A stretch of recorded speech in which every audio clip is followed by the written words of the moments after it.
guys, how is it? So today we are in my 2005 Odyssey RB1 CVT. Now what we're going to do is we are going to do a MPG trip. So today I'm travelling over 6 hours to Luton and back, the beautiful place of Luton in the UK. Go and check it out, great tourist location. Anyway, Luton, the most incredible place in England I'm travelling to, and that means that we're going to be doing over 300 miles. So the car's filled up to the brim, and I thought, well, how can I pass the time? Let's do an MPG video. So today, you guys are going to be joining me on heading to Luton, and you'll see why we're going to head to Luton later on. And we're going to do an MPG trip. So this car is currently, we've only been going for what is probably 5 minutes from Weymouth. We currently have averaged 9.8 kilometers per litre. So on the screen here now, we'll tell you what that is in MPG because it's in Japanese. So that is what we've averaged so far. And what we're going to do is we're just going to see and review the experience of travelling 6 hours in the Odyssey. I'm going to review what the car is saying I'm getting for average MPG. I'm also going to try and do it on one tank and record the experience of probably not being able to do it on one tank, although I'm hopeful it will. And then we are going to get back, we're going to do the maths, and we're going to work out what this car has actually performed for its MPG run. And this is a great example because it's going to be a mixture of different types of roads, and it'd be great to see what a 1.6 ton 7-seater import Odyssey does. I'm very excited to see what it will do. So welcome along to this amazing journey, and let's get going. So just so you know, the reason why I'm shouting, and I apologise if the audio quality isn't there either, that is because the resonator has not been put on the car yet, so I have got an enjoyable 6 hours of brain damage. So just be aware that I am shouting, and if you are struggling to hear me in some parts of the video, it's because my exhaust is so ridiculously drony as it currently sits. But apart from that, you guys aren't going to get the earache, you're going to get the best bit of it, and I've got to sit here and endure the earache for the next 6 hours or more. So yeah, see you guys later.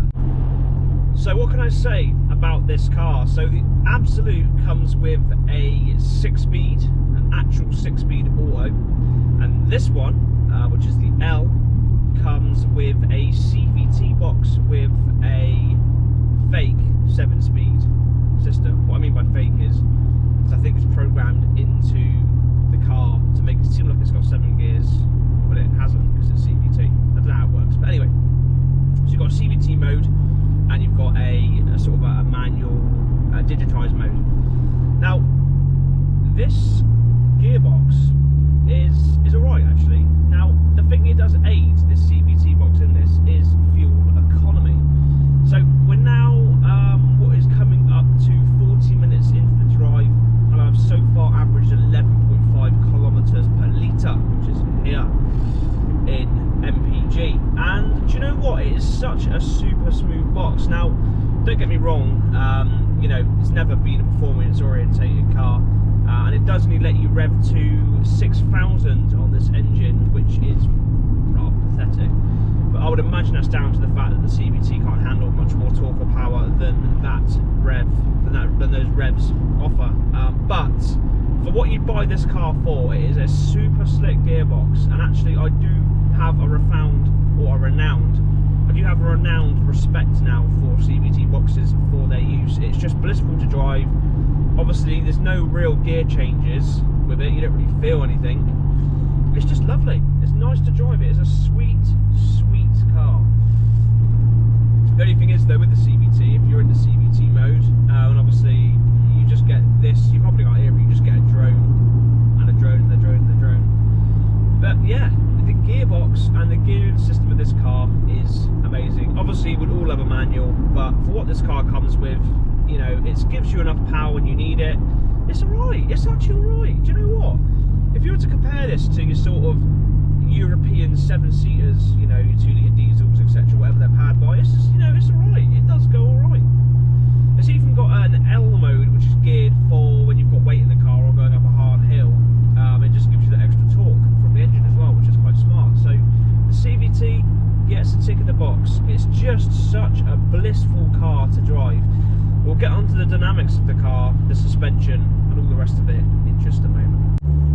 So I forgot to mention with the CVT box, I don't know about the 6-speed and the absolute, but it comes with an economy mode, which basically limits the amount of throttle inputted into the car. So basically what it does is it helps boost fuel economy by making you less fruity on the throttle pedal and trying to let the engine use as little power as possible to get you moving. So that was just to mention to finish off the gearbox. Now suspension, this car is currently not sat on stock suspension, nor is it on stock wheels, but I will comment for what I have currently got. So we're sat on 18s on a 45 profile tyre, and the suspension I've got is Tyne Street Flex, which is their most basic coilover going. It's literally a singular spring with no helper spring, but it was much better than what was on the car when I bought it. Now these coilovers are completely maxed on the front, and they are, I would say, 3/4 maxed on the back, so the longest setting. So what this means is the car is very, very bouncy. Now obviously for performance, that's a no-no, you know, but this isn't a performance car. This is a man van, it's a wafter, it's a JDM beauty. And it is, I say a wafter, it is a wafter. It is so unbelievably comfortable. The suspension is so smooth. I'll put the link in the description for this coilover setup for this car. Now obviously if you had it raised up on the coilovers, it would be stiffer because you're changing the spring rate as you compress the spring. But in this current setup, it is very comfortable. And in the corners, it's definitely firm enough to go around corners at, you know, a good speed. But for what it is, you can't beat it. It is so damn comfortable. The combination of this engine, the silky smooth gearbox, and these coilovers is just unbelievable for drivability. It is just lovely. So guys, we've hit the M3 and we are halfway through our first leg of the journey. So we've got an hour and a half left, 90 miles, and we are currently at 12.5 kilometers per litre average, which is MPG again here somewhere. So yeah, we're halfway through. I'm super comfortable, and you know what? It has been such a good journey so far, and it's just going to be an easy one the whole way. So let's keep going. So status update, we're finalising the final 25 minutes of the first half of the journey. So we're currently averaging 12. Approaching a fixed speed camera in 700 yards. Speed limit is 70 miles per hour. Yes, I'm definitely not going to get caught speeding. So every time. So yeah, we are averaging 12.5 kilometers per litre, and we are about a quarter of a tank down on the fuel tank with 22 miles to go at 24 minutes remaining. So yeah, I feel good. It's been a blissful journey so far. I'm going to go and collect the items that we're going to see very soon, which will reveal why we're doing this journey today, and then we're going to head on back for the final leg of the journey. So I'm now here, and you're going to see why I drove 3 hours just one way to Luton to pick up some items for this car. They're very special. So I have indeed come all the way to Luton for only half of my absolute kit that I'm fitting to my RB1. So you can see here directly behind me is the rear bumper, and down the side there, hiding, we have side skirts in white. Not the correct colour, but we'll get all that sorted out. So here now, we're going to put a photo. This is the absolute rear end. As you can see, we've got a nice set of side skirts down the side. They're going to be going on the car, and that rear bumper with that nice little lip that continues round from the side skirts is what I've got. Now what I am struggling to source is the front end, so I'll show you the front end right now. We've got a lovely beautiful lip swerving around, sticking out the front. Perfect, beautiful, we love that. But I can't source one anywhere, so that's quite a difficulty for the moment. But if anyone has any lips or bumpers going for an Odyssey, let me know, because I do need one. And the spoiler, you can source quite easily from Japan, but it takes about 2 months to get here, so there's no point me ordering it now until next show season. So probably January time I'll look at getting the spoiler, because it's not going to be here this year. So there we are. So yeah, this is behind me, and I paid a ridiculously cheap price of £80 plus obviously the fuel to drive it to collect.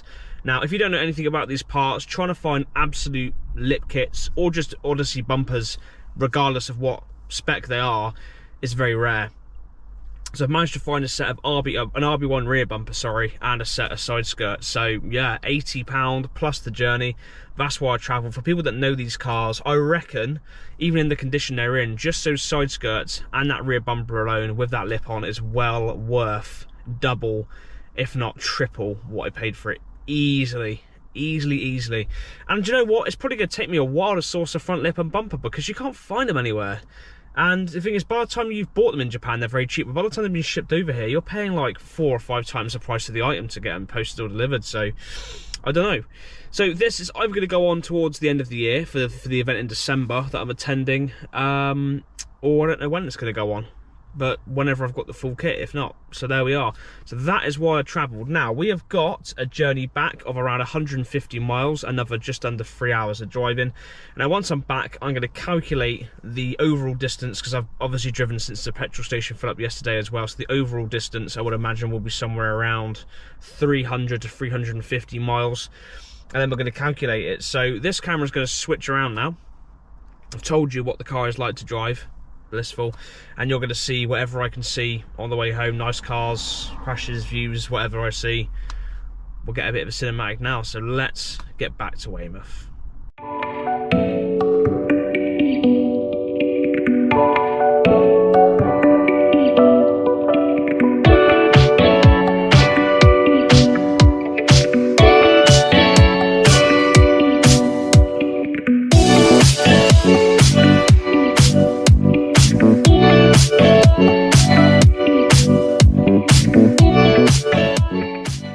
So there we are, guys.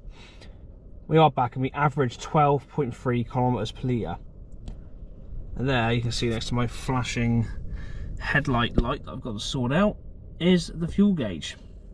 So sort of 3/4 used, which seems pretty dreadful, and probably is. But we'll get back and add it all up and see what the scores on the doors are. How much did this Odyssey really do on its miles per gallon, and what did the journey really cost? Alright guys, so the scores are on the doors. So, I use 3/4 of my tank, and that cost me £70 to fill at 161.9 a litre. Now, I actually did 315 miles on that £70 worth of fuel, which a lot of you will cry at hearing. But obviously the fuel prices are 161.9 when I put that in there, so it's a lot more than what we were used to back in the day of the early to late 130s a litre. So I use 43.23 litres of fuel, and this comes to an average MPG of, are you ready, 33.13 out of my, well, pretty old 2005 Honda Odyssey RB1. So yeah, now if that was you know 100 miles, 200 miles of driving around town or in built up areas, it would not be anywhere near that. But that was a good mixture of sort of motorway, A roads, all that sort of thing, stop and starting. So yeah, I can say I'm very impressed considering what the car is. 33 mpg is pretty good. I know a lot of you will be saying that is awful, and I mean, yeah, I guess compared to a diesel, it's not the best, but yeah, I'm pretty impressed, to be fair. And at least you guys know, the Odyssey owners, roughly what you'll be getting on your CVT box if you get yourself an Odyssey. So there we are. The answer is there, plain and simple. I hope you enjoyed this video, and I'll see you guys in the next one very soon.